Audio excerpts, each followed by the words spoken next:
Ooh. All right, Steph Curry after last night. Rough night.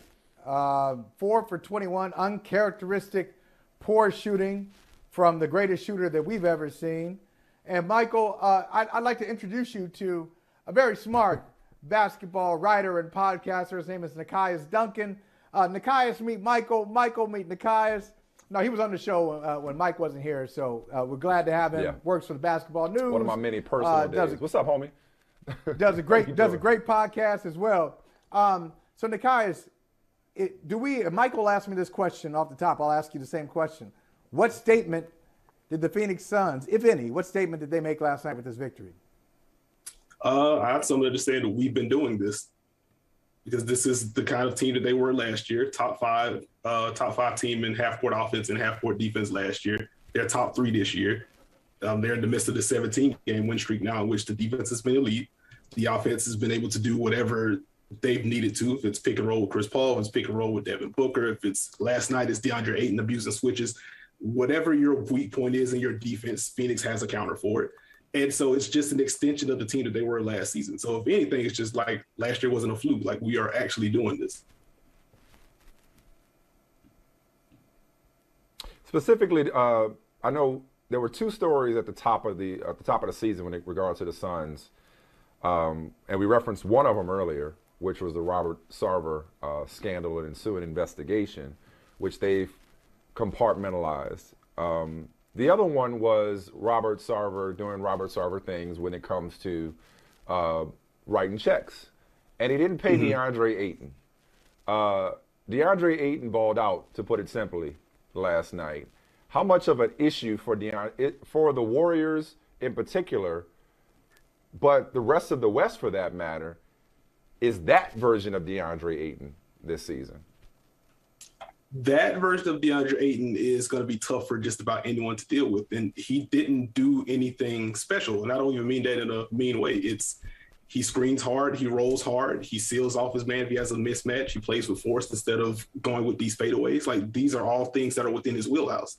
And so once you have that element to your game, combined with the jump shooting that you get from Chris Paul and Devin Booker and Cam Johnson and Mikal Bridges, it's just another dynamic that teams have to deal with. So if he continues to lock in with that, not only is, he's going to be much better, the Suns are going to be much better. They're going to be tougher to deal with in playoff time. For Ayton, personally, like he's definitely going to get a max contract this offseason. Yeah, and if I'm not mistaken, Monty Williams got the tech for stepping onto the court, probably because he's going to congratulate. It was a 3 by Jay Crowder that was opened up by DeAndre Ayton rim running. So those little things you're talking about making the entire operation go. Michael tried to derail the operation earlier in the show, but now I'm curious, and now I'm trying to figure out if I went too far, as I want to do. I mean, I typically do. You know how I roll in the Nekias. We're talking about Chris Paul.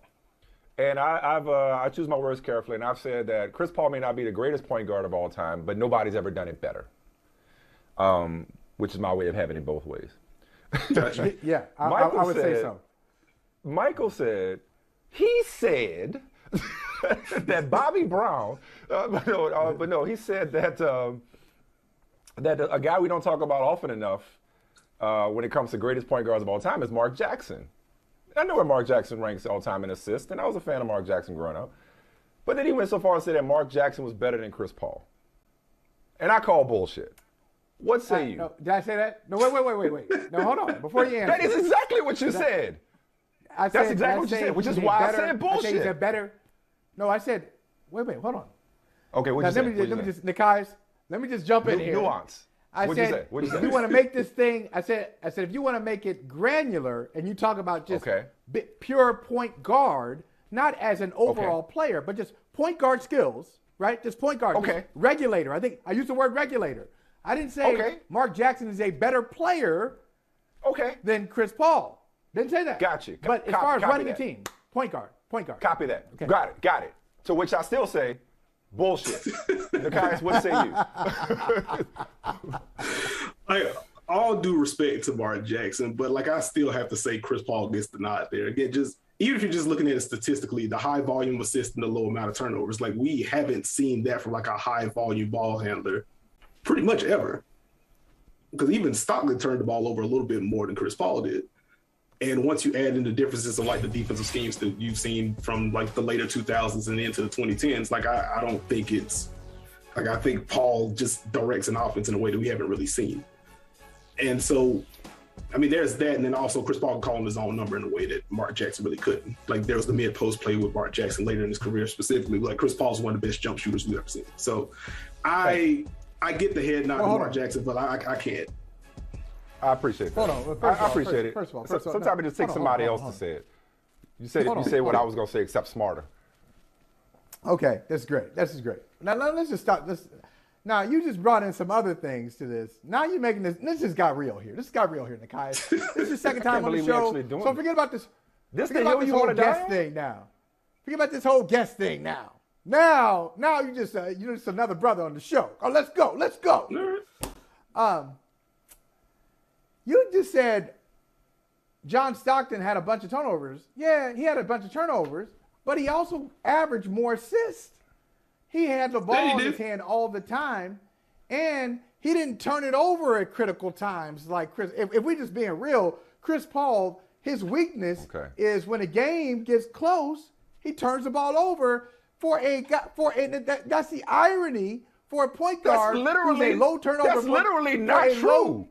That's like, wait a second. That is literally not true. Oh my God, you should run for president. Examples? That is literally not true.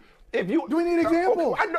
No, there are glaring examples, and that's what you're thinking about. You're thinking about some awful moments that he's had in the playoffs. But to say that his when it's important. You just said, I'm sorry, Nekias, please excuse us. Sorry. You just said come on in. Chris Paul's weakness, you said that Chris Paul's weakness is at critical times he turns the ball over. It's the opposite. It's the opposite. He's one of the best clutch players of all time. So Mike and Nekias, would you define now? First of all, Nekias, this is great because at one point I'm roasting. No, it's not. Now it's embarrassing. I'm putting you on the witness stand to make my point. Would you consider an NBA Finals game a critical game? Would you consider a Western Conference playoff game in Oklahoma City? He has had meltdowns. A critical game? Yes. Yeah, at critical games. Those are critical times. I don't care about Game 74, Mike. I don't care about that. He's had great playoff moments, too. I'm sorry, Nekias. Go ahead, man. Go ahead. I'm sorry. No, but go ahead. No, I can't say it's a weakness because that would imply that this is a thing that happened frequently. And that's not a thing that happens. Like if we're going to point to a late game weakness per se for Chris Paul, is that because he's 6 feet and now he's older, like there are certain wing types, there are certain player types that he can't create clean shots over with. But historically, he doesn't turn the ball over a ton. And he's able to get to that mid-range shot just about whenever he wants to. He has had some glaring stuff. The OKC thing is the one that pops up in my mind, where he just had a brain fart there, where he's trying to draw a foul 70 feet from the basket. Russell Westbrook gets the strip, and it just goes on from there. But overall, no. Like Chris Paul. How about Game 5? Anyway, that's fine. Game 5 last year. Is that Game 5? Right? Okay. You know what? I'm gonna change the subject because we're running out of time with you, man. We've completely hogged it. We've had a meltdown. Okay, our operation here is complete crap right now. We'll let you get out here with this. We got to bring you back again real soon, man. So, and let's just me and you talk sometime. Just have an intellectual basketball conversation. I just want to get your thoughts on the off the court news of the day. Which is just hilarious. But Bulls and Heat both lose second round picks for violating the free agency moratorium when it came to signing trades for Lonzo Ball and Kyle Lowry, respectively. What's the rest of the league saying to this slap on the wrist where it's like, okay, if that's the price for tampering, sign me up? Like it just doesn't matter. Like I can't make myself care about tampering. That's really where I lead on it. Like the Heat haven't purposely used a second round pick since like the Obama administration. So I don't even know if they even care that they're going to lose a second round pick. And apparently like the second round pick they're going to lose is one they've already traded anyway. So like it doesn't matter to me. For Chicago, my confusion about this is why the picks are just forfeited instead of given to the teams that they apparently tampered against. That's where I'm just like, why is that a thing? Because like now they're just going to be, I guess, 59 picks in whatever draft they lose the pick in. But yeah, like I don't know, man. Like players talk. It's even more weird for me because Lonzo was in trade talks last deadline, as was Kyle Lowry. So like, why could you not just make the argument, hey, these are things that we discussed anyway? And so now that we're in the offseason, we just did the deal. It didn't take long for us to figure it out because we talked about it. So I don't know. I just don't care. No, that's a great point. It's not even optics. You know what I mean? Like it's a slap on the wrist for no real purpose, and obviously it's certainly not a deterrent for these teams. Hey man, we appreciate you. Thank you so much for falling through and kind of sort of talking some sense to us. Let's chat again real soon. You guys know Mark Jackson. I'm sorry, just underrating Mark Jackson. But Nekias, good to see you, brother. Good to see you. You know who's also underrated? And he's apparently wearing a 77 jersey because he did not make the top 75 list. Underrated is Klay Thompson. Nekias, I'm sure you saw this, Michael. We referenced it earlier. Klay Thompson, we don't know what he's going to look like when he hits the ground running, but one thing we do know is that he can shoot. Hey, thanks for watching Brother from Another on YouTube. Make sure you hit subscribe before you leave, and be sure to watch us 3 to 5 p.m. Eastern Time on Peacock. Appreciate you.